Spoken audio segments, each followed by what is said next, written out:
모두 가족 여러분, 오늘은 수요일입니다.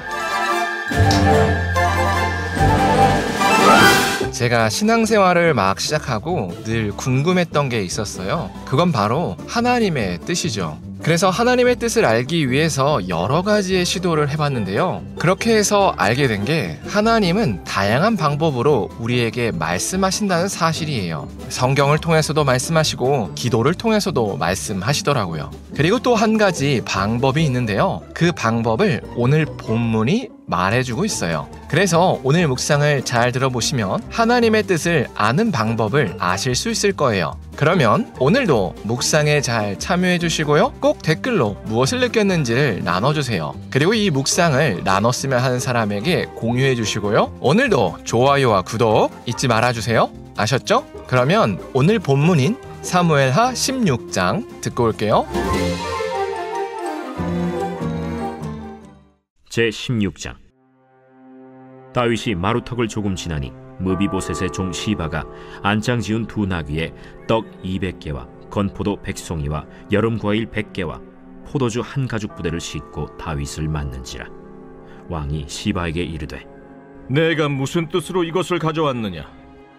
나귀는 왕의 가족들이 타게 하고 떡과 과일은 청년들이 먹게 하고 포도주는 들에서 피곤한 자들에게 마시게 하려 함이니이다. 내 주인의 아들이 어디에 있느냐?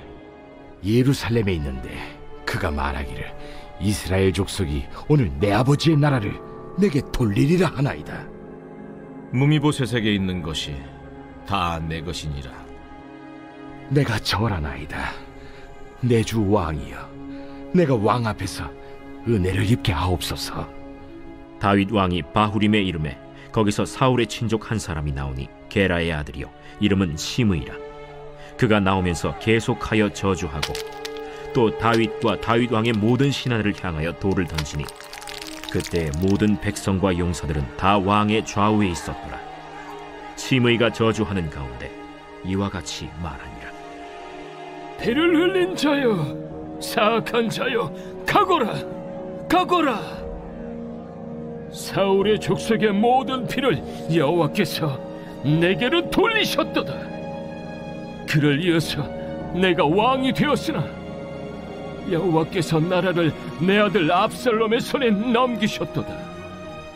보라, 너는 피를 흘린 자이므로 화를 자초하였느니라 하는지라. 스루야의 아들 아비새가 왕께 여짜오되, 이 죽은 개가 어찌 내 주 왕을 저주하리까? 청하건대 내가 건너가서 그의 머리를 베게 하소서. 스루야의 아들들아, 내가 너희와 무슨 상관이 있느냐? 그가 저주하는 것은 여호와께서 그에게 다윗을 저주하라 하심이니 내가 어찌 그리하였느냐 할 자가 누구겠느냐? 또 다윗이 아비새와 모든 신하들에게 이르되, 내 몸에서 난 아들도 내 생명을 해하려 하거든 하물며 이 베냐민 사람이랴. 여호와께서 그에게 명령하신 것이니 그가 저주하게 버려두라. 혹시 여호와께서 나의 원통함을 감찰하시리니 오늘 그 저주 때문에 여호와께서 손으로 내게 갚아주시리라.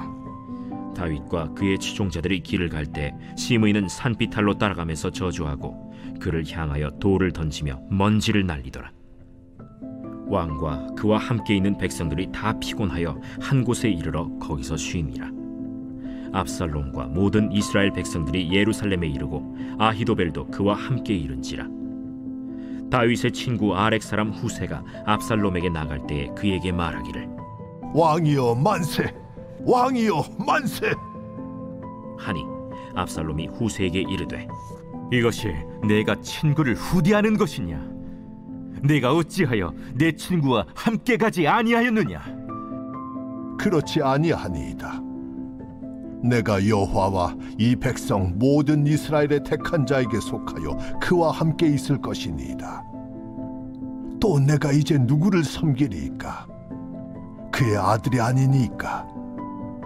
내가 전에 왕의 아버지를 섬긴 것 같이 왕을 섬기리이다.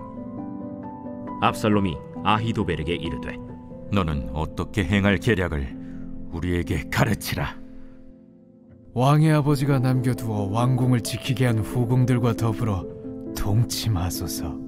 그리하면 왕께서 왕의 아버지가 미워하는 바 됨을 온 이스라엘이 들으리니 왕과 함께 있는 모든 사람의 힘이 더욱 강하여지리이다.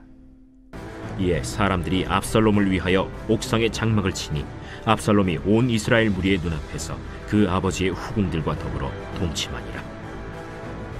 그때 아히도벨이 베푸는 계략은 사람이 하나님께 물어서 받은 말씀과 같은 것이라. 아히도벨의 모든 계략은 다윗에게나 압살롬에게나 그와 같이 여겨졌더라. 다윗이 피난길에 올랐을 때 예상하지 못한 인물을 만났습니다. 바로 무비보셋의 종 시바입니다. 무비보셋은 두 다리를 저는 사울의 아들 요나단의 아들입니다. 그래서 다윗은 요나단의 아들인 무비보셋을 왕자처럼 대해줬습니다. 그런데 무비보셋은 불편한 두 다리 때문에 다윗을 따라 나서지 못했습니다. 그래서 무비보셋의 종 시바가 이 점을 노렸습니다. 시바를 본 다윗은 무비보셋은 어디 있냐고 물었습니다. 그래서 시바는 거짓말했습니다. 무비보셋이 다윗의 고난을 즐거워한다고 거짓말을 한 거죠. 그러자 시바의 예상대로 다윗은 무비보셋의 모든 재산을 시바에게 돌립니다. 그렇게 또 피난길을 가는데 이번에는 사울의 고향을 지나게 됩니다. 그러자 마침 이때를 기다렸다는 듯이 사울의 친족 시므이가 나와서 다윗을 저주합니다. 시므이는 다윗이 사울 일가를 죽였다고 비난합니다. 그래서 그 벌을 받는 것이라고 악의적으로 비난합니다. 그러나 이 비난은 거짓입니다. 사울은 하나님의 벌을 받아서 블레셋과의 전쟁에서 죽었습니다. 그런데도 시므이는 사울의 가문이 망한 것을 다윗 탓으로 돌립니다. 그렇게 시므이는 다윗의 무리를 따라가면서 악한 비난을 쏟아냈습니다. 그러나 다윗은 이 또한 하나님께서 허락하신 일이라고 믿고 그냥 놔둡니다. 그런 다음 오늘의 본문의 장면이 피난길에서 다윗성으로 옮겨집니다. 다윗성에서는 압살롬이 후세를 만납니다. 그리고 아히도벨이 압살롬에게 극악한 계략을 줍니다. 백성들이 보는 앞에서 다윗의 후궁들과 압살롬이 동침하라는 계략입니다. 그리고 압살롬은 그대로 시행합니다. 다윗도 이 소식을 듣습니다. 그런데 성경에 나온 다윗의 반응은 좀 흥미롭습니다. 압살롬도 다윗도 아히도벨의 계략이 하나님의 말씀처럼 지혜롭다고 인정하기 때문입니다. 그리고 오늘 본문이 끝납니다. 오늘 본문에서 다윗은 수모를 받으면서도 시종일관 겸허합니다. 무비보셋이 다윗의 은혜를 버렸다는 소식에도 다윗은 분노하지 않습니다.